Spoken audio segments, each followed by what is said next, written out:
Svetlana Okley was born on the 31st of October in 1969 and was a Ukrainian criminal that lived in the city of Krasnodon in Lugansk region. In 2012, she worked together with her husband to kidnap a girl, Kristina Kobakova. Soon after, as it became known later, the kidnapping was committed in order to hide the fact of the absence of her adopted children who were killed from the authorities and the society. It turns out that in 2011, 42-year-old Svetlana Okley took away the life of her adopted children, Lisa and Katya.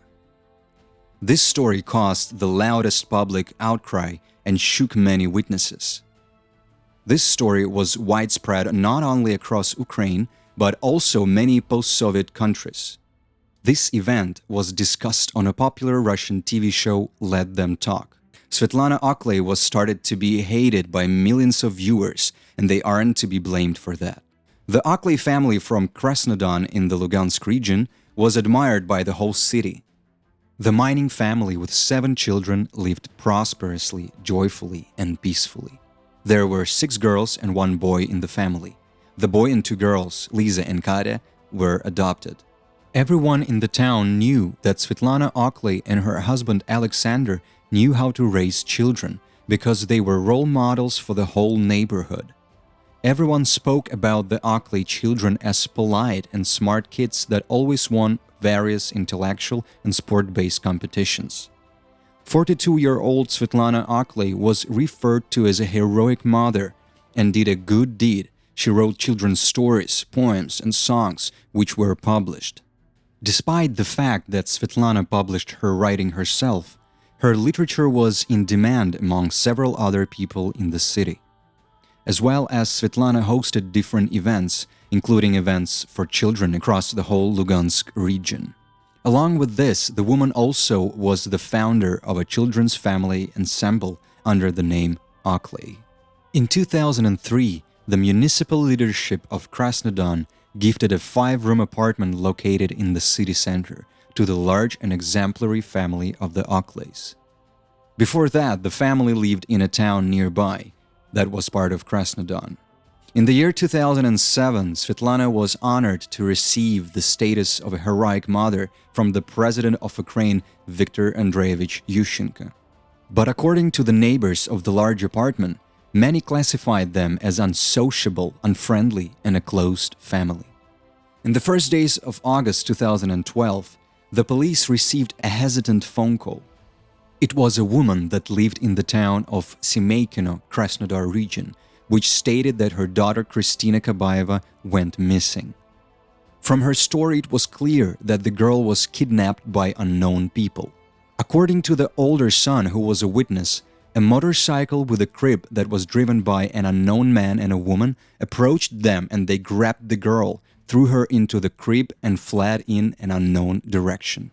The town quickly involved police, ordinary citizens, and volunteer organizations. A photo identikit of the kidnappers was formed by the description of the boy who was the witness. Every single pole, porch, and fence had at least one notice about the kidnapping of Kristina Kobakova. Thanks to the immediate reaction and hard work of law enforcement, it was possible to get on the trail of the wanted criminals. It appeared that the scared girl was found under a bed that was filled with many old rags and clothes in the Okley's country house. A few minutes after the girl was found, the owners returned to their house and started to deny everything and said that the girl is actually their daughter and her name is Lisa.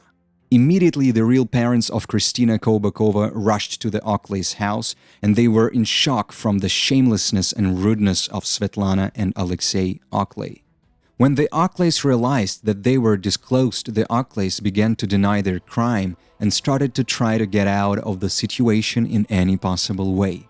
They were trying to justify their crime by telling that last winter, 2 of their adopted daughters were also kidnapped. Instead of writing a statement to the police, they decided to get even and steal someone else's child, Ilya. Svetlana's son, who was also home, stunned the government representatives. The boy was covered in scars and bruises both on his face and on his body.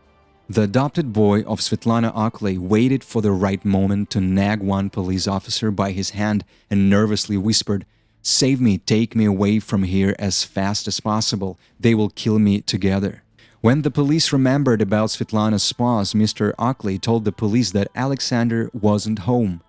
A couple of moments later, he was found in the attic, where he was trying to hide from the police.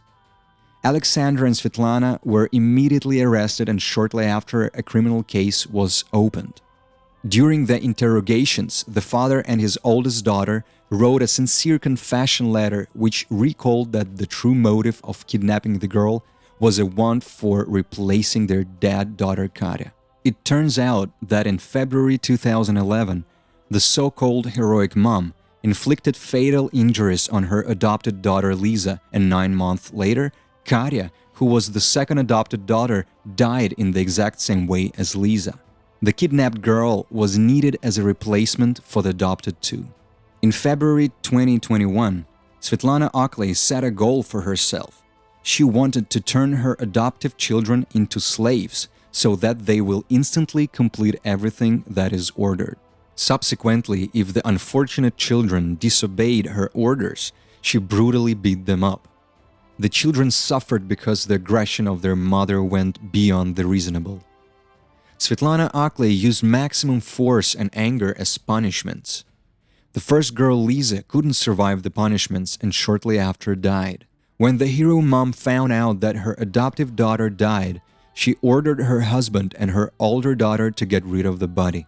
They took the body to their old country house in which they lived one day. While pondering on how to discard the body, they came to the conclusion that the body has to be burned in the metallic boiler. 9 months later, it was Katya's turn. The situation didn't differ. For the slightest disobedience, Svetlana used brutal punishments to make her orders complete. Her body was buried on the territory of the same country house. The story is even more surprising because after the two crimes, the Okley family continued to take part in the cultural and social life of their city. During the court session, the oldest daughter, Yulia Okley, said that the children were punished almost every day, and even for minor flaws, they were put in the corner of the room. The strictness of Svetlana had no limits. If the child who was standing in the corner accidentally moved or made a minor sound, the mother would turn on her beast mode and apply physical force. Katya always had large bumps on her body. Also, in court, everyone was shocked after they learned that the loving mother did more cruel things that simply cannot be described here. 42-year-old Svetlana was charged for murder of two of her daughters, Lisa and Katya. Besides that, her husband Alexander, Svetlana herself, and the oldest daughter Yulia were all charged for the kidnapping of Kristina Kobakova. Alexander and Svetlana were taken into custody, but Yulia was given freedom due to the fact that she immediately admitted her crime actions. She justified her actions by saying that she was under the influence and full control of her parents. At the same time, a criminal case was initiated against the leadership of the juvenile service. The police said that the workers of the service had to watch the family and the condition of the adoptive children. It is obvious that the work wasn't completed. It was also fascinating that the girls' medical record showed vaccinations for May 2012, although they were killed in 2011. On December 11, 2012, Alexander, Svetlana, and their oldest daughter Julia Okley appeared in court. Alexander and Julia admitted their crime and confirmed that Svetlana mocked and in the end influenced the death of two of her adopted daughters. Not even one representative of the judicial law enforcement agencies doubted the guilt of the heroic mother. The only oppositionist was herself. Svetlana Okley insisted that her children were kidnapped, and all the blame on her is false. Even Svetlana's lawyer was shocked by her atrocities and sadism. In the courtroom, he called her client a real monster. Svetlana was offered by such wording, and I had to find a new lawyer. In court, she tried to prove to everybody that all the charges against her are false, and that her husband Alexander and her oldest daughter Yulia have a love affair, thus want to put her in jail. The physiatric examination found the woman sane. The court sentenced Svetlana Okley to 15 years in jail, and her husband was sentenced to 4 years in jail. Yulia was also sentenced to only 4 years in jail due to the help in the investigation. However, Yulia received a 3-year delay due to her pregnancy. After Svetlana Okley's case became public, the society began to resonate about such a small sentence to the so-called hero mother. As it turned out later, Svetlana was pregnant, and this circumstance saved the killer mother from the maximum punishment. It is also unknown how Svetlana Okley lives in prison now. We can only predict what happens to people in such places. It is known that in March 2013, Alexander and Svetlana Okley appealed to the court. The case was considered on November 8th. The sentence remained unchanged. At this point, Svetlana Okley had already served 9 years of her sentence. It was surprising that after a year of the parents' imprisonment, they still weren't deprived of parental rights. Their children were sent to an orphanage in the Lugansk region. Soon later, the authorities managed to open a case against Natalia Zimina, who was the vector of the guardianship.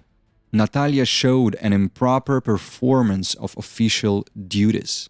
Right now, Svetlana is already 52 years old, and in the year 2027, the criminal will be free.